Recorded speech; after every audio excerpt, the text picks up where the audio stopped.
ऋषभ और समीरा दोनों जोर से अपना फेवरेट गाना गा रहे थे। रात काफी हो चुकी थी और वो अपनी कार फुल स्पीड में दौड़ा रहे थे। आज मेरी लाइफ का बेस्ट दिन था, समीरा सिगरेट का कश लेते हुए बोली। हाँ हाँ, पिछली बार भी तुमने यही कहा था, ऋषभ रास्ते की तरफ देखते हुए बोला।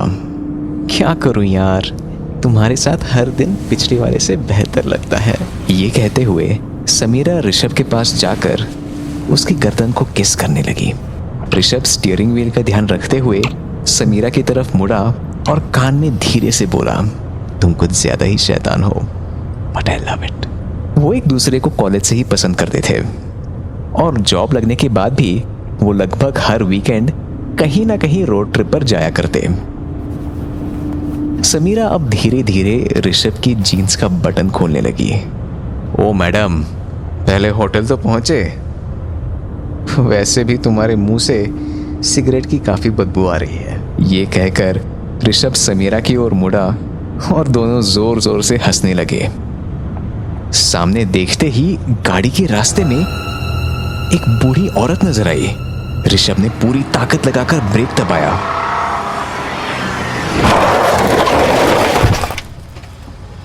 कार गड़गड़ाते हुए रुक गई, लेकिन फिर भी बूढ़ी औरत को टक्कर लग गई। ओह माय गॉड ऋषभ, वो जिंदा तो है ना? ऋषभ सन रह गया, उसके हाथ कांप रहे थे। समीरा उसको हिलाने लगी। ऋषभ ऋषभ, चलो देखते तो हैं। दोनों डरे डरे कार के बाहर निकले। ऋषभ सोच रहा था कि किसी ने भी उनको नहीं देखा। अगर वो यहां से निकल जाए तो किसी को पता भी नहीं लगेगा। इससे पहले कि वो समीरा को कुछ कहता, वो बूढ़ी औरत उठने की कोशिश करने लगी। शायद वो टक्कर उतनी जोर की नहीं थी। दोनों भागते हुए उसकी ओर बढ़े। आंटी जी माफ कीजिए, हमने आपको देखा नहीं। आप ठीक तो हो? बूढ़ी औरत ने जवाब दिया। हाँ बेटा, बस सर थोड़ा दर्द कर रहा है, क्या करें, थोड़ी उम्र हो गई है ना। ये बात सुनकर ऋषभ और समीरा की परेशानी शांत हुई। ऋषभ ने पूछा, क्या आप कहीं पास में रहते हो? आपको हम घर छोड़ दें? शुक्रिया बेटा, बड़ी मेहरबानी होगी। बस यहीं से कुछ 1-2 किलोमीटर दूर रहती हूँ। वो क्या है ना, रात को वॉकिंग करने की आदत है। पता नहीं क्यों मेरा ध्यान भटक गया था। कोई बात नहीं आंटी, हमें भी देखना चाहिए था। चलिए अब घर चलते हैं।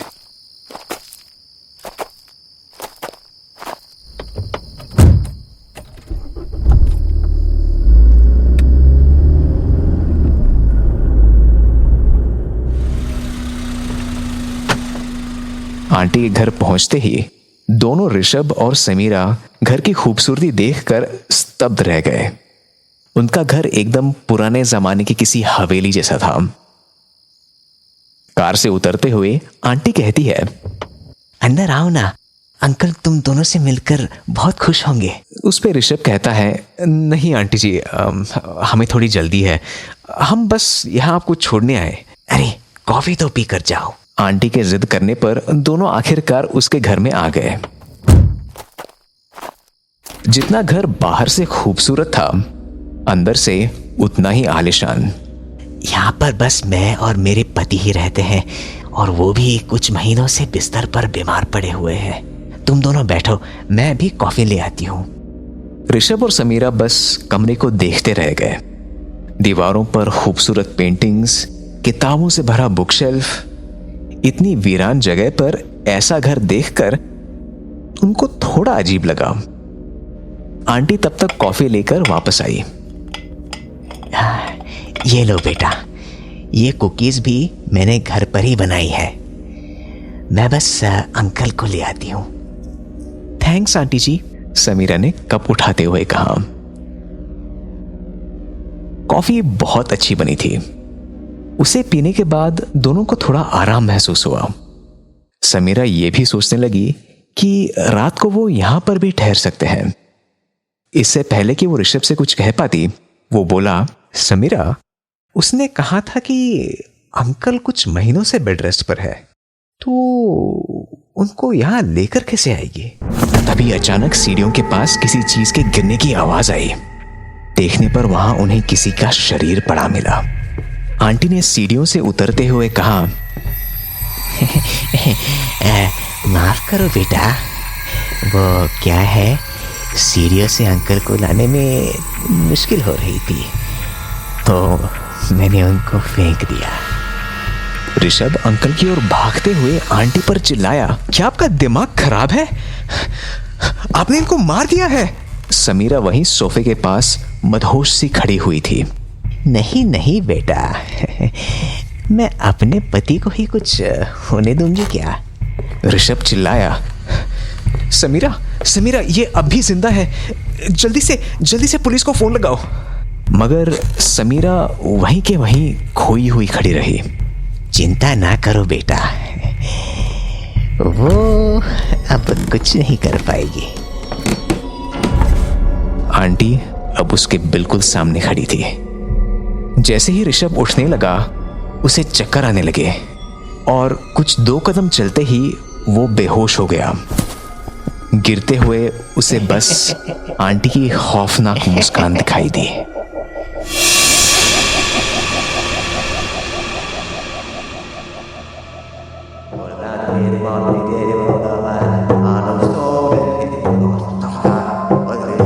कुछ घंटों के मंत्र जाप के बाद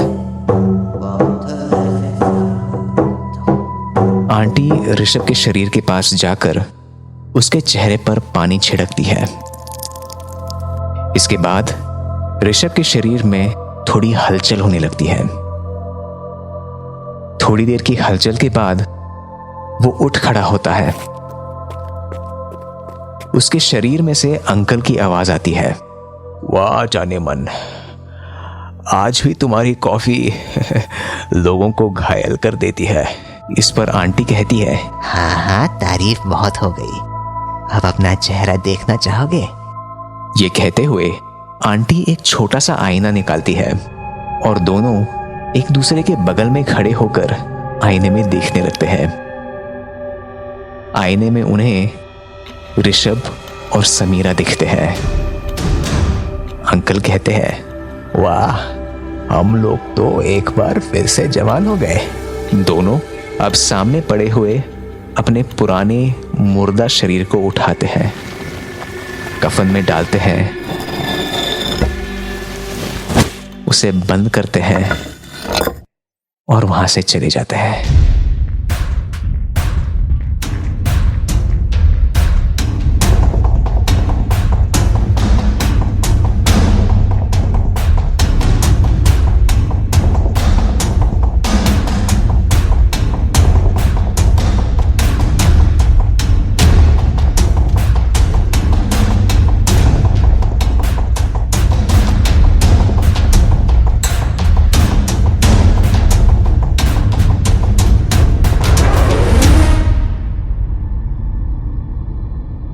ऐसी ही कई और डरावनी कहानियां सुनने के लिए डाउनलोड कीजिए हेडफोन ऐप।